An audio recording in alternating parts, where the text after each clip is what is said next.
Hello, this is UKRLIFE with Lyudmila Nemyria, and we continue our broadcasting from Kiev. And we are very happy that our guest today is retired French General Michel Jacovleff, ex-deputy commander of NATO forces in Europe, and now a professor of Paris School of International Relations. Let me tell some additional words about General Yakovleff. He graduated from Saint-Cyr Military School and had distinguished military career primarily within the French Foreign Legion. He commanded the First Foreign Cavalry Regiment, previously led its second corps during the Desert Shield and Desert Storm operations in the Persian Gulf. General Yakovleff participated in numerous missions across Saudi Arabia, Kuwait, Senegal, others, and most Balkan countries.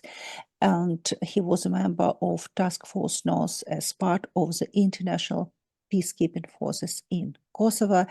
General, hello, and thank you so much to be with us today. Good morning.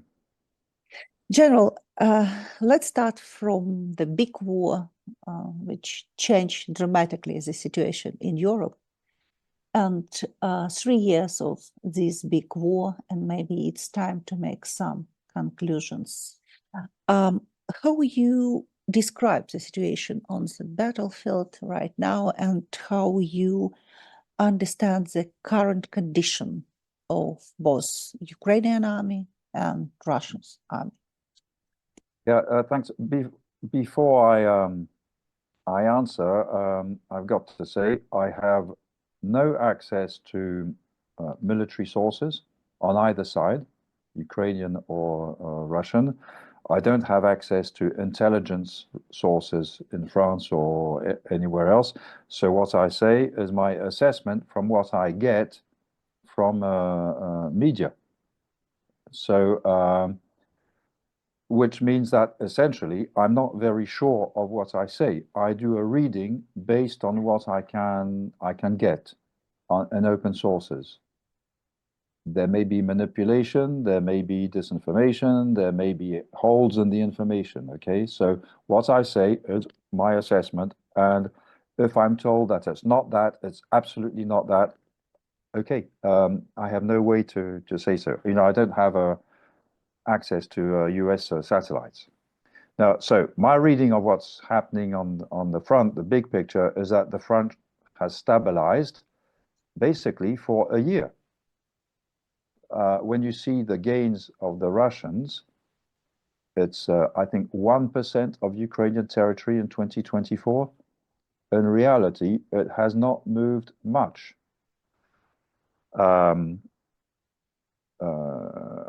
And for example, the Russians have not expelled the Ukrainians from the Kursk Oblast yet. And it started in August last year. So in essence, the situation on the ground is what we call stalemate. There may be small changes. It's stalemate to the advantage of the Russians because they are exerting pressure and Ukrainian forces are resisting to pressure. But that's the only measure of advantage the Russians have on the front. I perceive both armies as exhausted on the front line, both armies.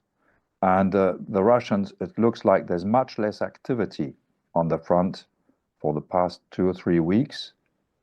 My assessment is that it's not a deliberate choice by Putin and his generals. It's because basically he has no one else to throw at the front. They expended all they had throughout the voting period in America and before the inauguration of Trump. The Russians threw everything they had as if they were running a 400-meter race at the Olympics and not as if they were doing a marathon, which means that now my assessment is that they are exhausted. That's on the front line. On the and the Ukrainians also, by the way. On the in the air, if I dare say, the Russians have developed their strike capability and are striking, it seems to me, more and more since 1 month. I suspect that's because their industrial production is delivering much more than last year.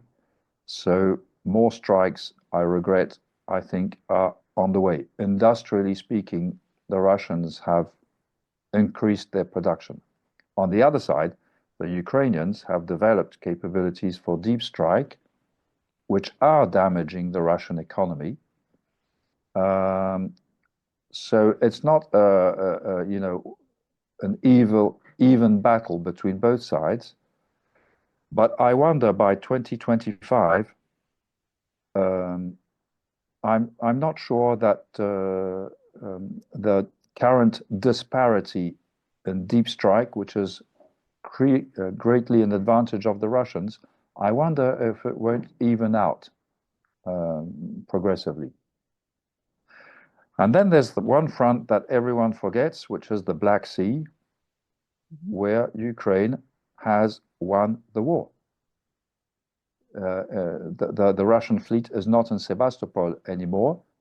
Basically, it's hiding in Novorossiysk and Saint-Cyr. So any ceasefire that would be based on realities on the ground would also have to take into account the Black Sea. It is part of the picture. And for example, I read that Ukraine had exported in 2024 45 million tons of grain, basically, agricultural products, which is the same amount as it exported in 2021. So not only has the Black Sea been pushed out, almost out of the Black Sea fleet has been almost pushed out of the Black Sea, but Ukraine has recovered its ability to trade through the Black Sea. That's the overall military picture. Now, the potential evolutions are not good for Ukraine in the short term by virtue of the American retreat. So it definitely helps the Russians and does not incline them to look for a ceasefire or any arrangement of any kind. But I'm not sure that in the medium term, I'm saying they're half a year and more, I'm not sure that the Russians will maintain their advantage.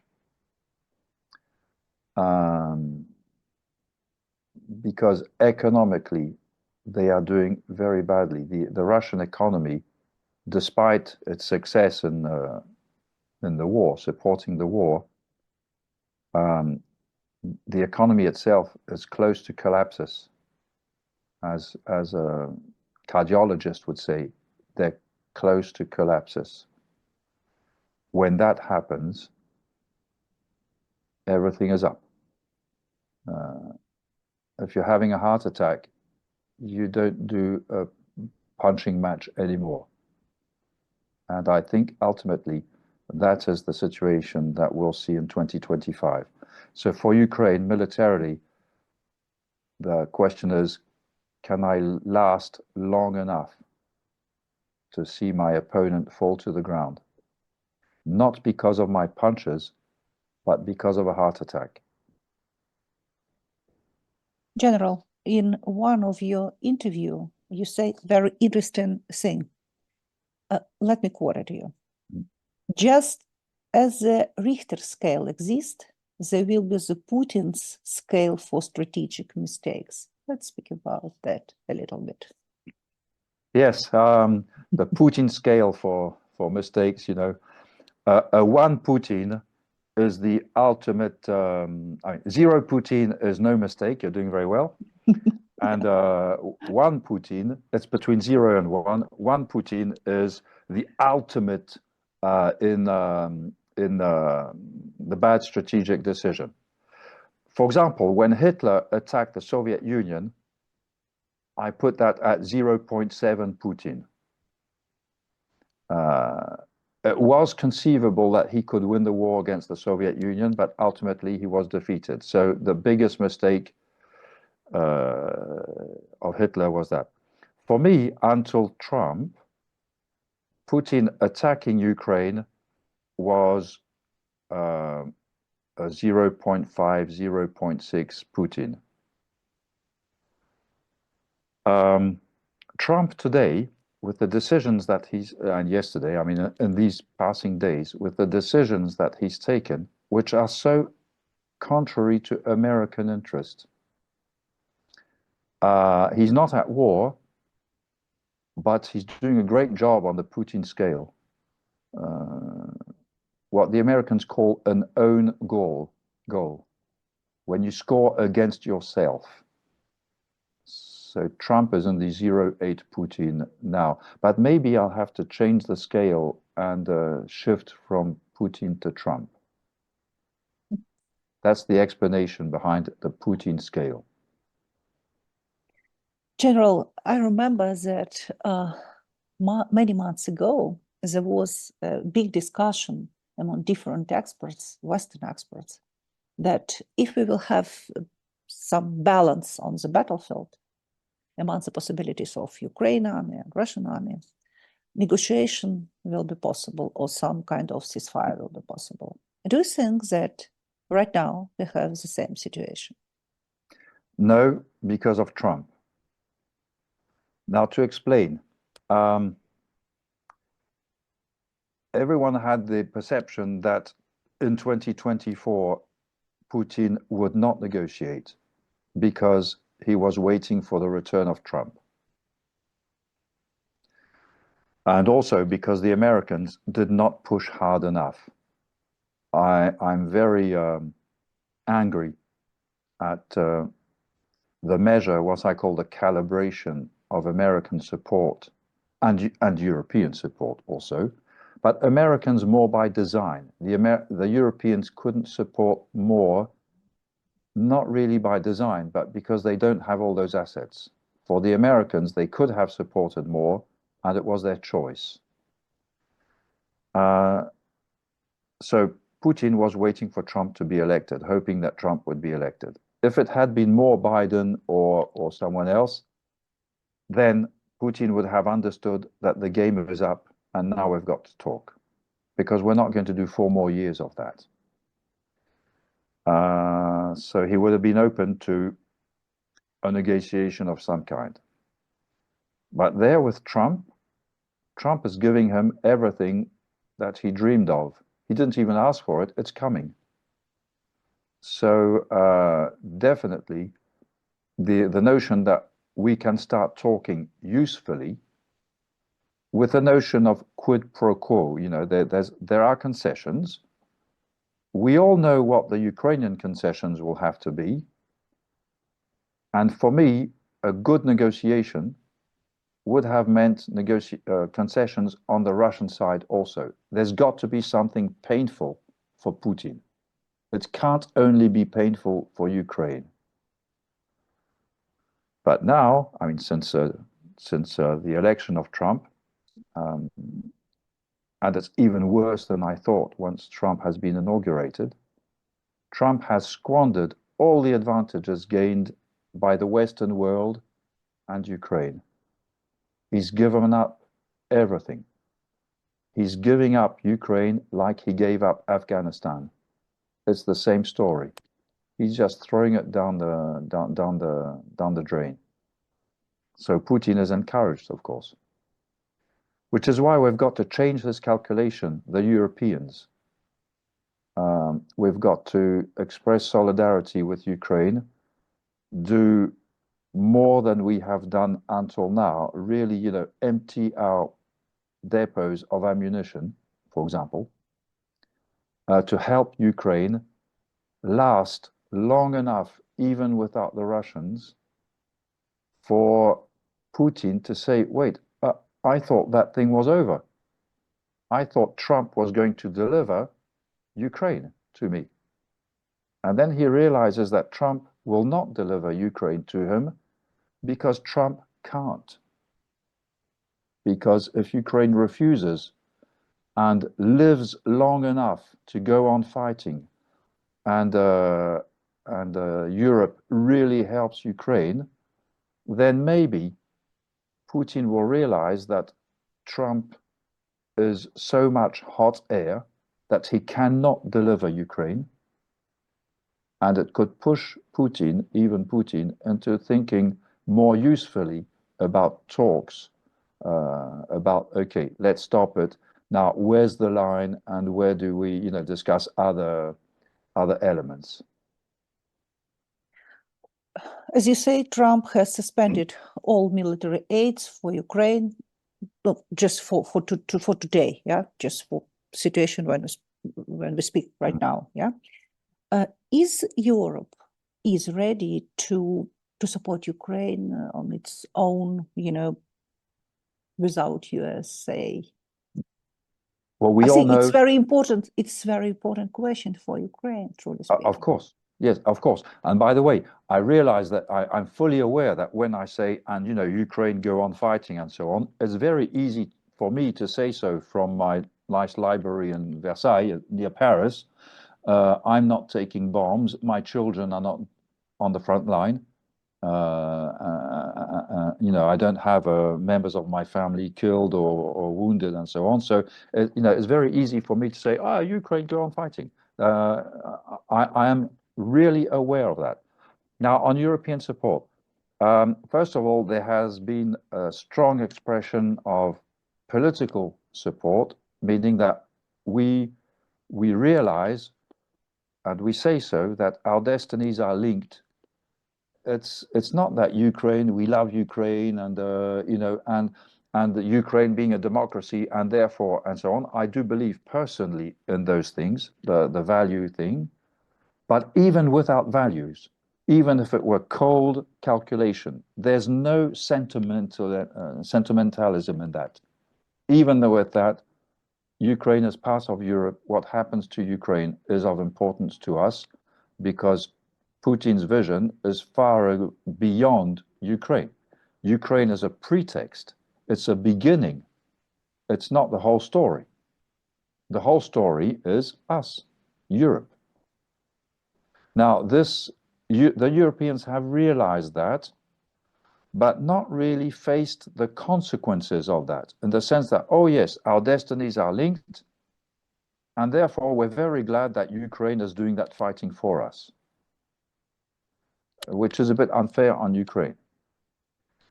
So now the Europeans, I think, most of them, now not Orban, okay, but he's a Russian agent, that's another story, but other than that, the Europeans, I honestly believe, are putting their act where their words are and cranking up support of Ukraine. Now, there are things that America provides that we cannot provide or not in those quantities.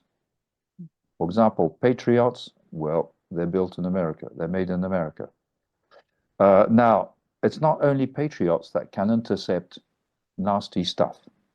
There's a SAMT, the IRIS, the NASAMS. They are systems that have done very well and that are not necessarily American. Now, we don't have enough. We don't have as much as America, but still it can help. Deep strike also, to a certain degree, we can help with some of it. And then ammunition for artillery, well, it looks like we're going to produce more ammunition than America this year. So hopefully it will help Ukraine. So I'm not saying that we can do without the Americans. It's, it's just, you're changing your market and so on. No, in 2024, from what I read, open source again, 30% of your military material was produced by America. 30% by Europe, by the way, 40% by your own national capabilities. And the calculation is that in 2025, Ukraine, produce 50%, half of your requirements. So if Europe cranks up, we do more than the 30% of last year. You know, if we crank up by half, it means that the overall picture will be of a gradual replacement of American support, except in one thing that is very painful: air defense, missile defense. That is true. We are producing a missile, the SAMT, that is capable of intercepting missiles. There have been successful tests, but they're not there in Ukraine in quantities for some time yet. But it should be enough for the front not to break. And that's the main thing for Putin. If the front does not break, then Putin is left with going on bombing Ukraine. Okay, and where does it take him? Beyond the suffering on Ukraine, it doesn't take him anywhere. NATO has 3 years for be prepared for big war with Russia. And in that case, 2 questions. Does NATO is ready for big war? And do you think that such war is possible? Yeah, what was the first question? Does NATO is ready for is NATO potential big war with Russia? Yep. Yeah. And do you think that such big war with Russia is possible? Yeah. I don't believe a big war with Russia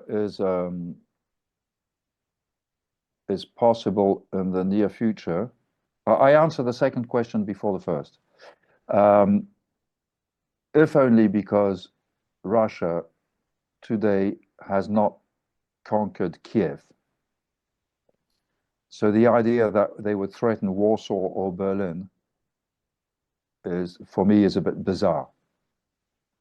I'm talking there of the next few years. After that, we don't know. I mean, 3 or 4 years after the war in Ukraine has ended,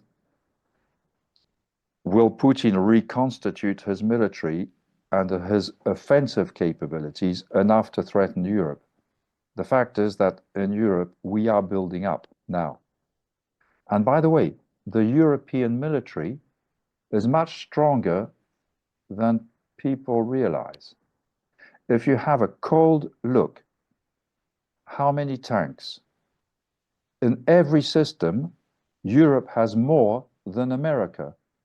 In some cases, much more. And when I say much more, it's twice the amount.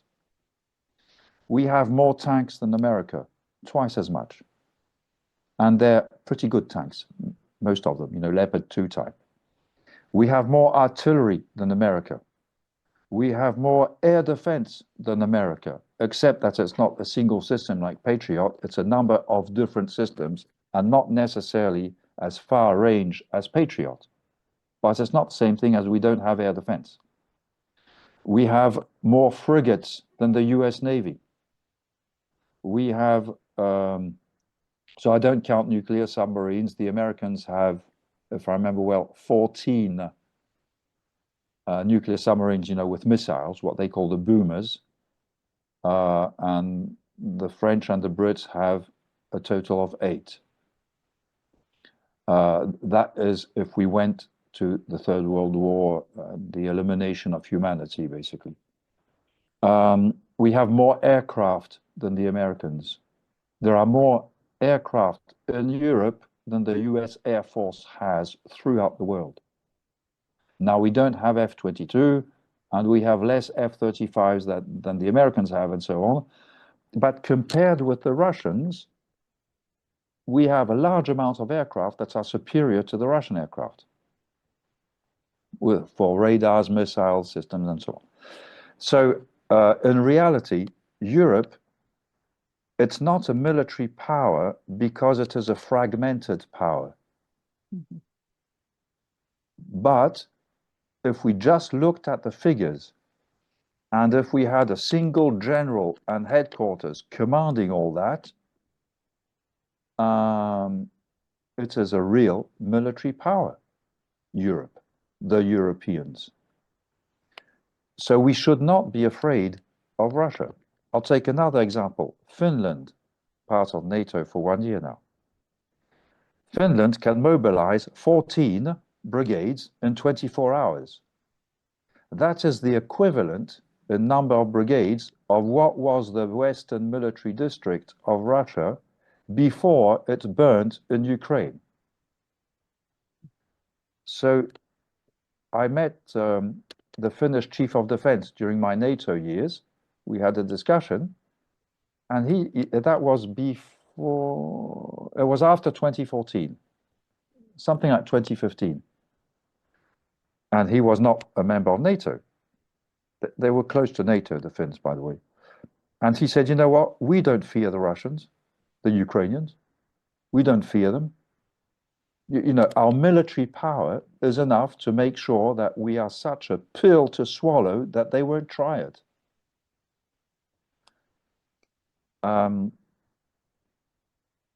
The population of Finland is about the equivalent of the population of the 3 Baltic nations.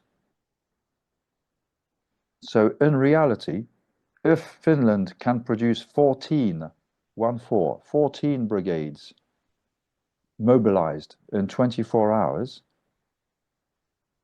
why would the figures not be 14 brigades between the Estonians, the Latvians, and the Lithuanians? If they took the same type of organization as Finland, they could have an army as large as the Finnish army. And we, the Europeans, would take care of the high-end items, you know, air defense, long-range artillery, and so on. So the Baltics are currently increasing their defense by much. So why I'm saying that is that within 3 or 4 years, why would we be afraid of Russian military? I'm surprised. We shouldn't be. Which gives me every reason to say that in the meantime, we've got to do our best to help Ukraine. Not only, for me, the first reason, because of values, because you don't do that to a neighbor, because Ukraine is a democracy and a strong nation worthy of becoming a true member of the European family. That's the moral and sentimental thing. But even if I had zero morality and zero feeling for Ukraine, I'd say it's in our cold interest that Ukraine is alive and kicking in 3 or 4 years, and not an oblast or a province of, not Belarus, basically. I don't know if that was the question. Sorry about that. Ah, yes, NATO. So will NATO have the capability? The first question. Well, yes, NATO is reforming very deeply, and people don't realize how much it is reforming. But then the big question since last week has become, what is NATO without America? Great question. Yeah, it's my next question for you. Yeah, and I am extremely concerned. For me, Trump is killing NATO. What's happened on the 28th of February with your president, beyond the horror story,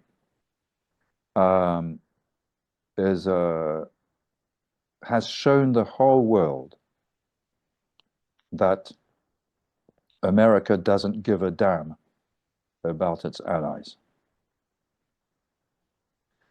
And that message has been, since Friday last week, it's been moving heads, big way, in Europe. I'm really concerned. I think even if Trump goes to the summit in June, I think, and says nice words about NATO and forgets what he said about NATO, because he's very good at saying, did I ever say it? No, I never said that. You know, Zelensky dictator, did I say that? No, I didn't. You know, I can show you, I can show you YouTube where you said that. Oh, I didn't say that. Even if he's that forgetful, the shock is there. It's just like if my wife realized that I had cheated on her. And after that, I tell her, but I love you and we'll finish our lives together, and in 20 years we'll still be together. Don't worry, and so on. Well, okay, but the shock is there. That will never, never be forgotten. nor forgiven, by the way. So it's a real problem for NATO. So NATO technically, until last week, was doing great, by the way. Until the election of Trump, NATO was doing great. It had been reinvigorated. Everyone said, our great alliance, the most successful alliance in history, the transatlantic link, a band of brothers. Finland and Sweden have joined us, and so on. And therefore, NATO is the strongest alliance in the world. Trump, for no perceptible reason, has destroyed all that. So now we've got to restore conventional deterrence in Europe, which does not depend on America. If the Americans are there, so much the better. If they are not there, we're still ready to do it. And this idea that the French have had for 40 years, strategic autonomy of Europe, all of a sudden, our friends are realizing that what they used to call French arrogance is only that France was right 40 years before them. That was my big joke, by the way, when I was in NATO. I told the guys I was in French uniform, you always say that the French are arrogant and so on. And I say, no. The French are very modest. They are modest and honest people, you know, and we don't bully people around and so on. It's just that we're right. That's not arrogance. You know, I'm right. That's all. That's factual. So either you realize now, or you will realize in 20 years. In 2003, the French and the Germans, by the way, were right to tell the Americans, don't do that to Iraq. And we're still paying for the consequences now. That's not arrogance.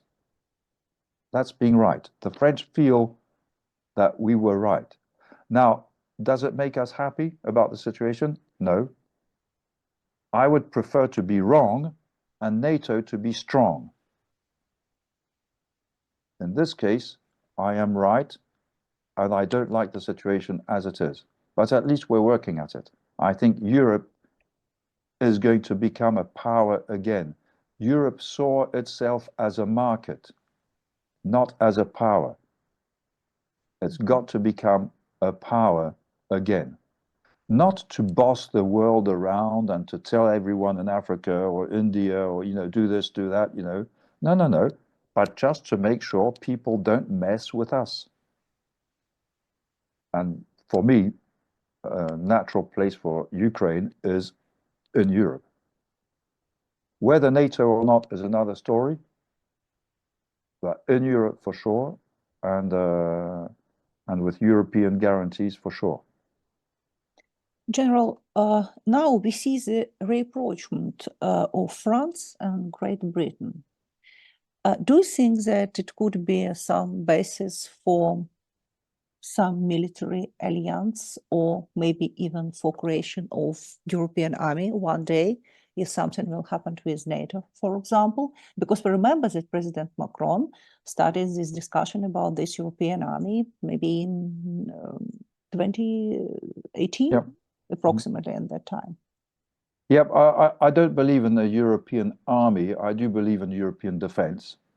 Now, the rapprochement with the UK, in reality, on the economic and institutional front, Brexit and all that, yes, we were opposed.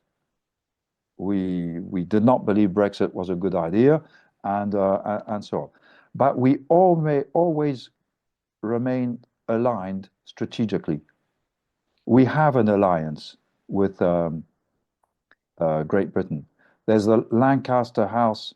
It's a treaty, the Treaty of Lancaster House. It's a treaty that was signed in 2008 or 9, I think. Mm-hmm. And for example, we share nuclear development capabilities with each other. It's very, very close, our nuclear cooperation. They do experiments on facilities in France, their own experiments on our nuclear testing facilities. And we have the CJEF, Combined Joint Expeditionary Force, which has been in existence for, well, 10 years, 15 years now. It's in the UK. It's commanded by a UK general. His deputy is a French general. I know pretty well the one who was the deputy before. You know, he's not deputy anymore, but, you know, and we've always had very close cooperation, military, with the Brits.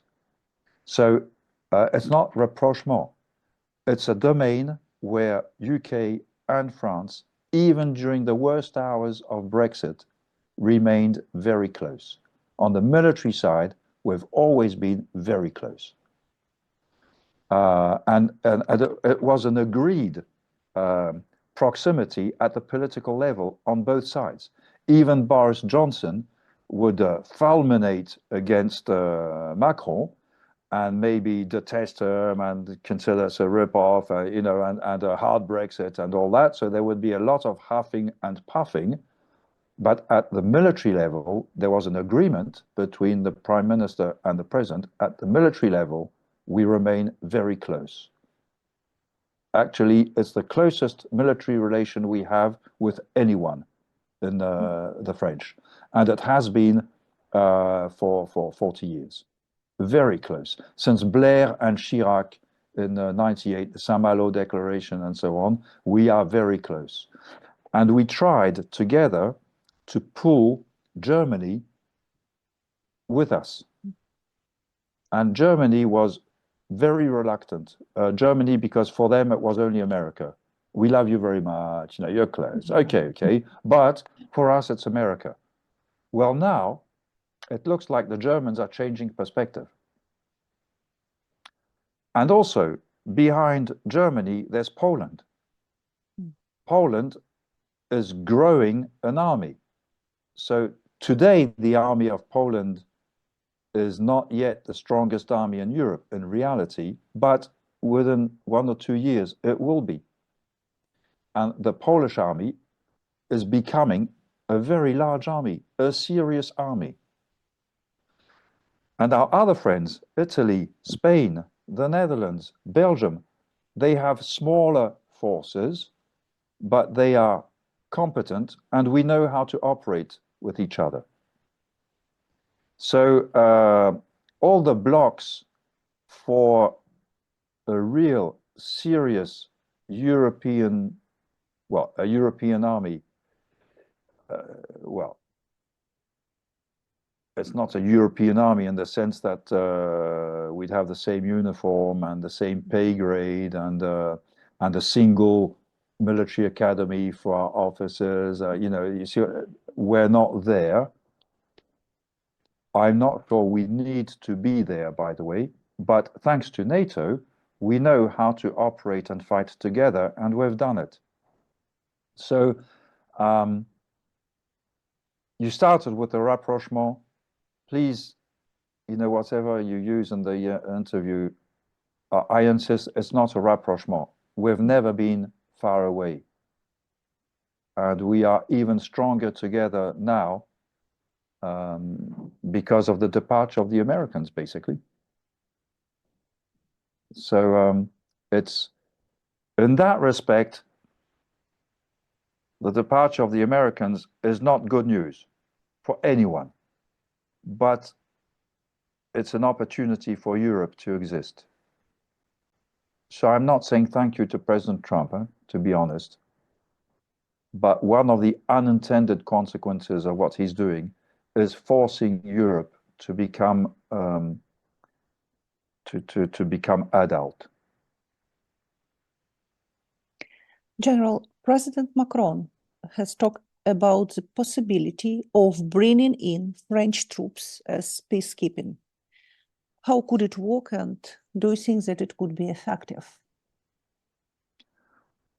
Well, it's got to happen after a ceasefire. It will not happen before a ceasefire because it would mean we're joining Ukraine in the fight. And much as I personally would be for it, none of the opinions in any country of Europe other than Ukraine is ready to do that.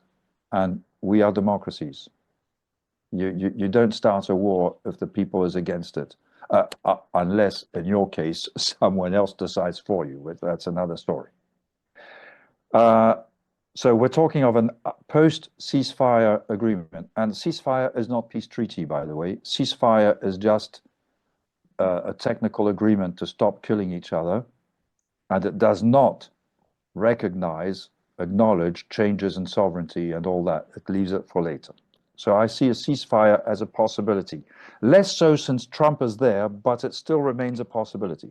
And after that, yes, there's every reason to have a force in Ukraine. I don't call it a peacekeeping force or an interposition force or whatever.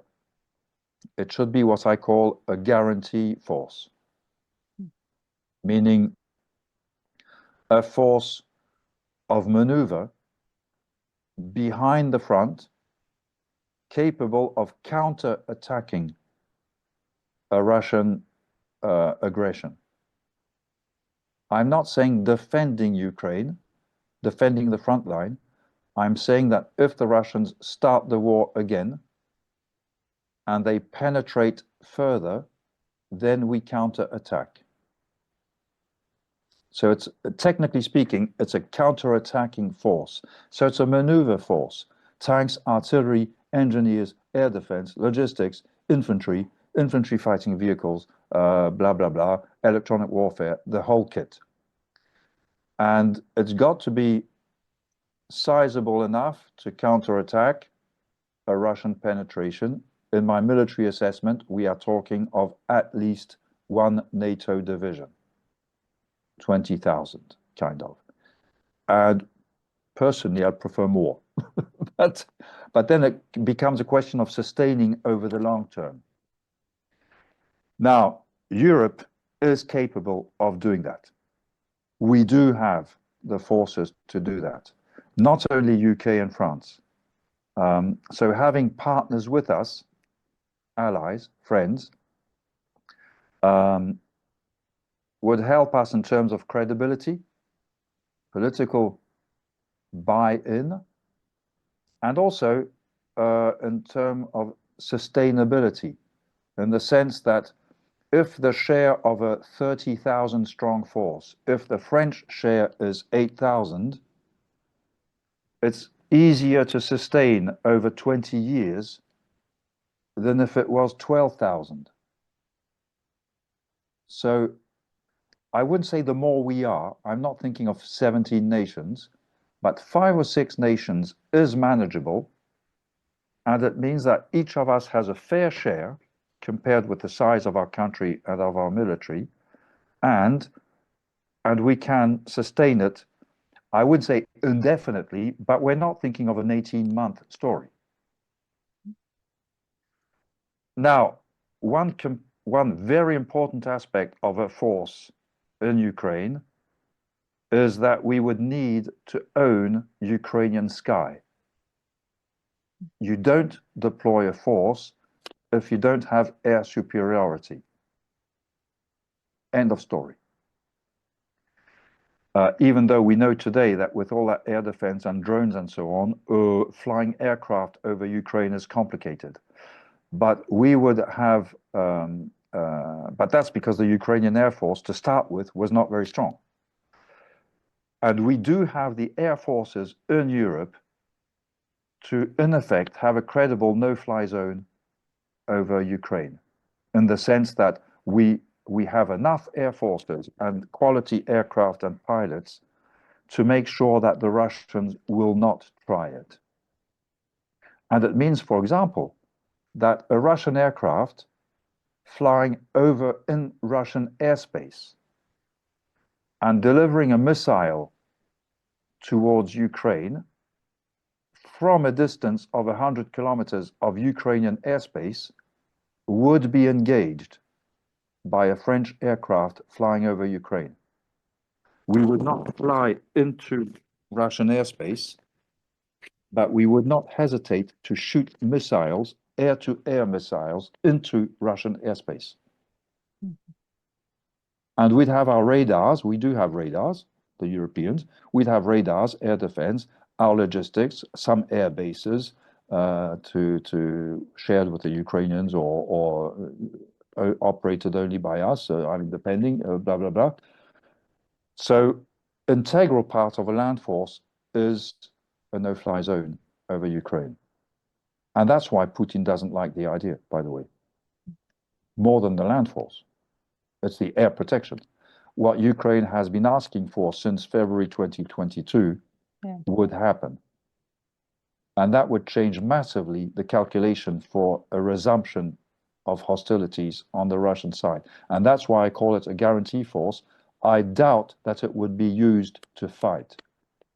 By its simple presence, it would put the calculation of starting again, it would make it completely stupid, even to Putin.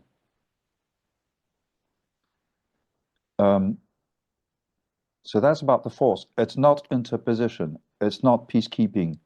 It's not defense of Ukraine. It's a guarantee that after a ceasefire, the ceasefire will hold. And opinion in France is growing supportive to the idea. Macron has been talking about it long enough for people to realize he's talking seriously. The Brits are talking seriously. It's not only for show. We are, and the discussions. For example, the Italians have a real army, by the way, smaller than the French, but it's capable, and they have very good assets, and they have modern equipment and so on. You know, I don't discount the Italians. And for the Italians, we all know that Meloni is not extremely enthusiastic about contributing directly to war in Ukraine, but if she's given the perspective of, look, we're going to do this thing. So either you come or you don't come. It's your choice, my friend. If you don't come, it means that you're not relevant in the military landscape of Europe. It means you have an army that you're not willing to use. You are not part of the war-fighting European nations. I think that's a real argument for the current government in Rome to contribute more than a symbolic force, because they will want to remain part of the serious nations in Europe. Same applies to Germany, of course. Now, the Poles have said that they wouldn't do it, but there's reason to that. They have their own front line. I can understand.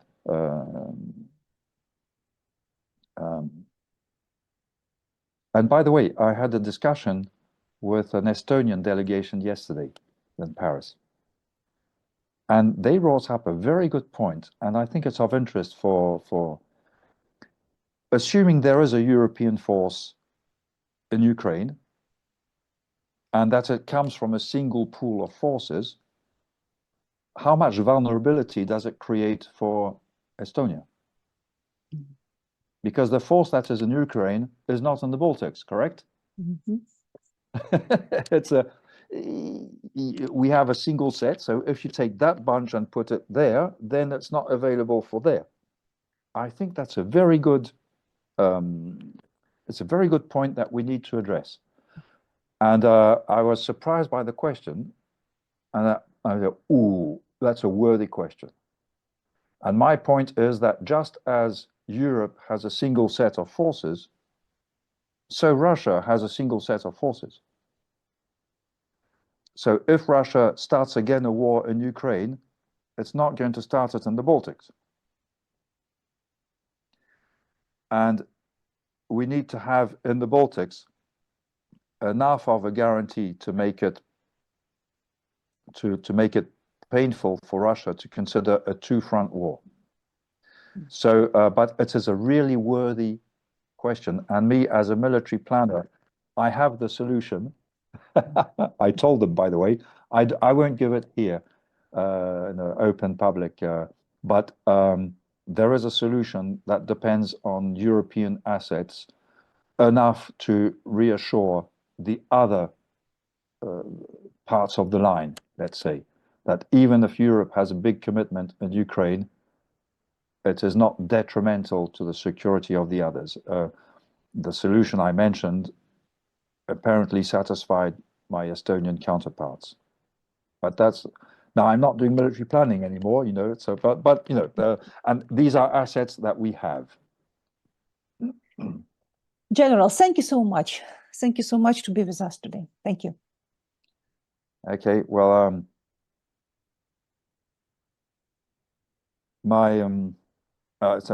thank you, and well, thank you for Ukraine for doing this war for Europe. I've said so from the beginning. You are fighting the war for us, and I was always disgusted that we didn't do more for you from 2014 on, by the way, not 2022. And we've made our own mistakes, the Europeans. Minsk, for example, for me is a Putin 06 on the scale of mistakes. You can make worse mistakes than Minsk, but you've got to fight for it, actually, to be as stupid as that.